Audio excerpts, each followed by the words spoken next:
fundamentals of electrical circuits. Today, we'll discuss the next component among the circuit elements, which is capacitor, which has quite a large amount of practical relevance and presence. Like, for instance, any metallic structure which has a particular potential with respect to another metal, it has a capacitance. And so protection and prevention of discharge, etc., become very, very important. So every electrical structure, which includes transformers, the transmission towers, the lines, etc., all have capacitances. Okay, so let's move on to some of the important formulae that we need to remember. One is, of course, epsilon naught. Capacitance is given by epsilon naught epsilon R A by D, where this is referred to a parallel plate capacitor of area A and with distance D between them. Okay, that's one important thing. Another is, of course, the fact that CV equal to Q, where V is the voltage that is applied across these terminals, C is its capacitance, and Q is the total charge storage capability. And when there is a charge, then there are what are called as electrical lines of flux, okay, of attraction or repulsion. And so accordingly, there is an electric field. Okay, and the electric field is given by capital D multiplied by small d, which is the distance of separation, gives you the total voltage that is applied. Okay, as in the example 1, wherein we see that there's a parallel plate capacitor with distance d between them. And let's read the parallel plate capacitor shown in the figure has movable plates. The capacitor is charged so that the energy stored in it. Okay, energy stored is another important quantity that we need to remember, which is half CV square. Okay, and it's given in joules, and V is the steady state voltage. Okay, is E when the plate separation is D. The capacitor is then isolated electrically, and the plates are moved such that the plate separation becomes 2D. And so when the distance doubles, then the capacitance halves. Okay, of course, epsilon naught epsilon R A by D. Okay, but at the same time, what happens is that the voltage, okay, the voltage that is the charge remains the same. Charge cannot change instantaneously according to what is called as the constant charge theorem. So what happens is that that D into D or V becomes doubled. Okay, because small d has been increased to 2D. Okay, so the energy E as given by half CV square has a 2 at the denominator and 2 into 2, 4 on the numerator. So the energy doubles. Okay, so this is very important. That is constant charge theorem. Okay, moving on to problem number 2, we see a different kind of capacitor, but still the principles hold true.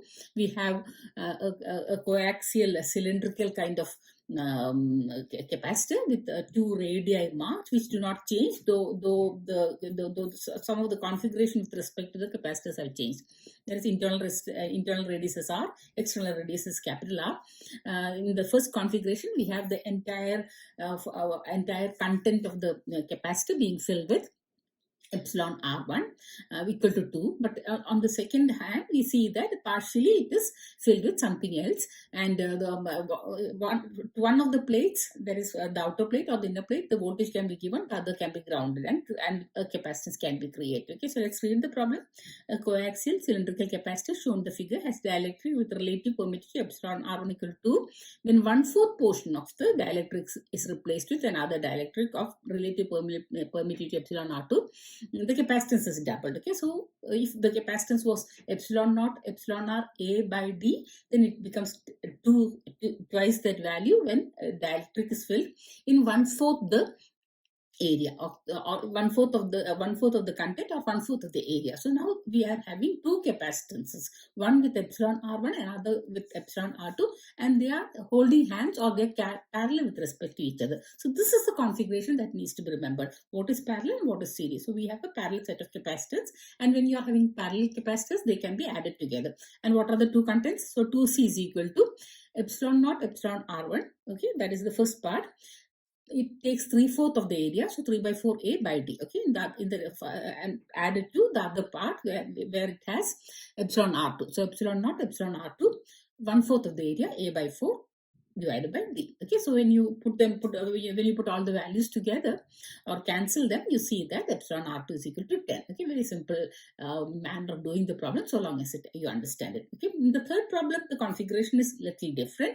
We see that there is a top plate and a bottom plate, to which if you give voltage, there is capacitance created out of two media. One is air, with epsilon r equal to 1 and glass with epsilon r equal to 4, and the distance between them is equally divided, that is 10 mm is divided into 5 mm of each. Okay, and now what happens is that the charge remains constant, which means that the electric field remains constant. Okay, so that is an important aspect. And let's see what the problem demands.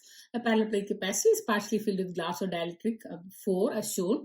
The dielectric strength of air and glass are 30 kV per centimeter and 300 kV per centimeter. This is very important. Okay, that is the voltage that can be withstood without puncturing of the dielectric. Okay, be it air or glass is very, very important. And so air is very much vulnerable. It is only 30 kV per centimeter, which means that 5 mm will can withstand only 15 kV.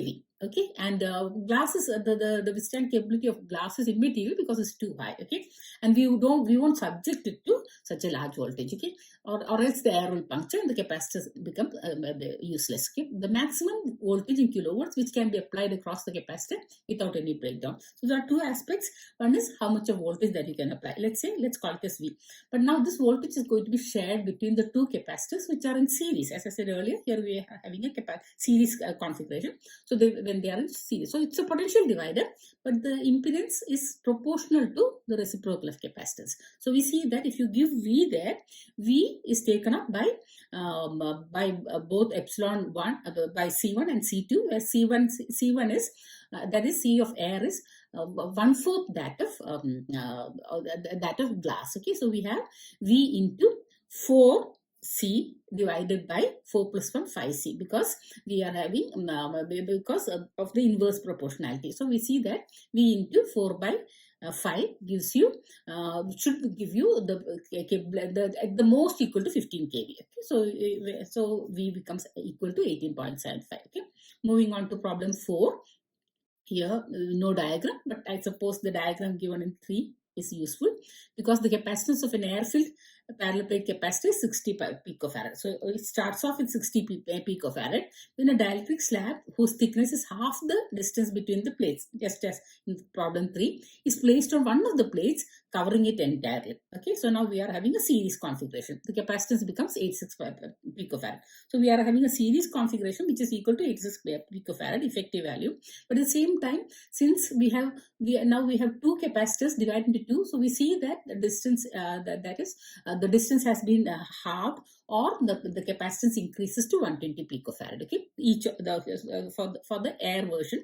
The other one, it also has epsilon r. Okay, so neglecting the fringing effects, which always gives rise to nonlinearity, the relative permittivity of the dielectric is what? Okay, so we have 86 equal to 120, the distance halved, multiplied by 120 epsilon r, the permittivity added, divided by 120 plus epsilon r 120. Okay, so it gives us a value of equal to 2.53, and it's a very simple problem, just as problem number 5, where again we see a parallel configuration. Okay, I suppose the parallel and the series come one after another, such that you are very clear about it. Okay, so what does it tell you? That between two plates, the space is divided again in a vertical manner, such that we are having two different capacitances, okay, and connected in parallel. At the same time, now the charge stored in area A and area B differ because of the difference in capacitance. Okay, though the voltage remains the same, because CV is equal to Q. Okay, so a parallel plate capacitor filled with two dielectrics, as shown in the figure, with the electric field in the region A as 4 kV per centimeter, the electric field in the region B. Okay, of course it is important, it is different.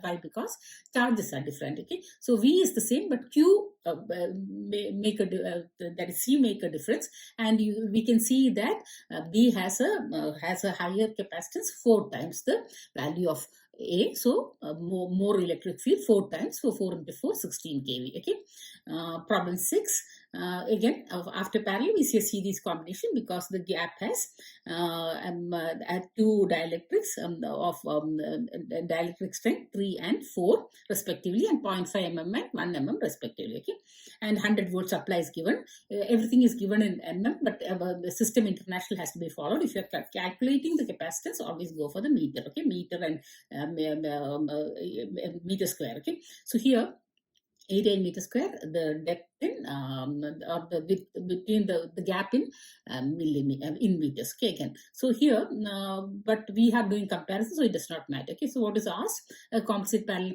plate capacitor is made up of two different dielectric materials with different thickness, as shown in the figure. The two different dielectric materials are separated by a conducting foil. Okay, so if there's a foil in between, giving rise to two capacitors in series. The voltage of the conducting foil. Okay, so now we are seeing that the voltage is the voltage of the conducting foil with respect to the bottom plate. Okay, because 100 volt is given in such a manner. Okay, so let us look at the four answers, and we must realize that the field will be the field is the same because it's a series configuration, but voltages since voltages are the voltage sharing is different. Okay, like for instance, to make the field equal, we need to have the foil at 67. Okay, such that 67 by 1 is the same as equal to the remaining voltage, which is equal to 33 by 0.5, which is more or less the same. Okay, so answer B is better. Okay, so you better look at the answers first and then go for the solution, so long as you understand the situation. Okay, problem 7, a parallel plate capacitor is shown, but of course on the left side it is charged and the right side is left side you give a voltage and the right side is grounded. There is a slab in between, the dielectric slab kept in between of half the total gap. Okay, and on the either side you have perhaps air, and in between you might be having something like glass. Okay, a parallel plate capacitor consisting two dielectric materials shown in the figure. The middle dielectric slab is placed symmetrically with respect to the plates. Okay, and 10 volts is supplied. If the potential difference between one of the plates and the nearest surface of dielectric is 2 volts, then the gap is. Okay, so we see that there is a 2 volts gap between the left end and the dielectric, and the right end also 2 volts. Okay, or in other words, the 10 volts is shared such that 4 volt is taken up by epsilon R1, epsilon 1, and epsilon 2 takes up 6 volts. Okay, and so since the field is the same, the charge is the same, now we can definitely compute the capacitances based on C1 V1, that is the same Q. C1 V1 is equal to C2 V2, and so we have C1 proportional to epsilon 1 and C2 proportional to epsilon 2. So epsilon 1 is to epsilon 2 is the same as equal to V2 is to V1, which is 6 by 4. Okay, so 3 is to 2. Okay. Eighth problem, we see two capacitors, half. Okay, so after series we see a parallel combination. Half is filled with dielectric, let's say, and let's read. C0 is the capacitance of a parallel plate capacitor with air as dielectric, as shown in figure A. If half of the entire gap, as shown in figure B, is filled with dielectric of permittivity epsilon R, the expression for the modified. So now we are having a addition of capacitors because they are in parallel. So since the dielectric medium divides the area into 2, we have C0 by 2 into 1 plus epsilon R. Answer A. Okay. Yeah, so we have a consider large, that is 9th problem. Consider large parallel plate capacitor. The gap D between the two plates is filled entirely with the dielectric slab of relative permittivity epsilon 5. Okay, the plates are initially charged to a potential difference of V volts and then disconnected from the source. So whatever charge has been acquired remains. Okay, that does not change. But the dielectric is pulled out completely, then the ratio of the new electric field. So now capacitance changes, and so the charges don't change, but voltage changes because capacitance is now reduced to 1/5 its value. So the voltage has to increase by 1/5 its value, and this is possible as a reduction of effective gap length by 5. Okay, that is the gap between them by the parallel plate by 5. Okay, so we see that we are having a field reduction by 5. Okay, so yeah. So let's move on to problem number 10. The current IT sketched in the figure shows flows through a initially uncharged 0.3 nanofarad capacitor. Okay, so what does the figure tell you? It tells us that the current there's a charging portion. That the current rises to 4 milliamps in 2 microseconds, and then it discharges to 0 in the remaining time in between 8 microseconds. Okay, and what is asked is the charge stored in the capacitor at 5 microseconds. Okay, we know that dq by dt is equal to I, and I is given, so I dt can be integrated. Okay, so integration of current is the same as current with respect to time is always the same as finding the area of the current curve. Okay, so we have in the initial stage we have a triangular current current path or current waveform. So it is the same as equal to half of 2 into half 2 microseconds. Remember the 10 raised to minus 3, 10 raised to minus 6, etc. are important. So half into 2 into 4. Okay, 10 raised to minus 6 and minus 3 minus 9. Okay, plus the other part is the trapezium. We are having 4 as one height at 5 microseconds, 2 as the other height. So half into 4 plus 2, 4 plus 2 multiplied by the gap between them, which is equal to 3 microseconds. So put them all together. Okay, add the entire area from 0 to 5 microseconds. You see that's the same as equal to 13 nano coulombs. Okay. Moving to the last problem in this session, problem number 11.